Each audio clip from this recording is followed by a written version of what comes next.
ఇలాంటి క్వశ్చన్స్ కూడా మనకి ఎగ్జామ్లో బాగా వస్తాయమ్మా. ఎక్స్ కామా వై మరియు వై కామా జెడ్ల యొక్క సగటుల మధ్య భేదము ఎంత అంట? 12 అంట. అయినా ఎక్స్ మరియు వైల మధ్య భేదము ఎంత అని క్వశ్చన్ వేసిండు. అయినా ఎక్స్ మరియు వైల భేదము ఎంత? ఎక్స్ మరియు వైల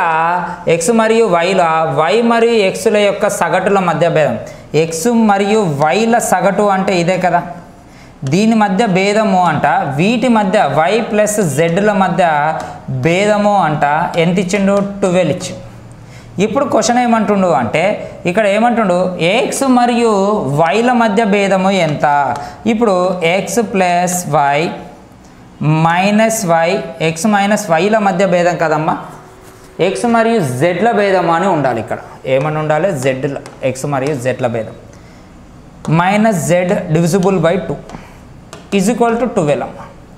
ఇది ఏమైపోతుంది? క్యాన్సిల్ అవుతుంది. అంటే X minus Z is equal to ఎంత? 24. భేదము అంటే సింబల్ ఏంది? మైనస్ ఏ కదా, అంటే ఈ రెండింటి వాల్యూ ఎంత? 24. ఆన్సర్ ఎంత? 24. అంటే ఆప్షన్ ఏ.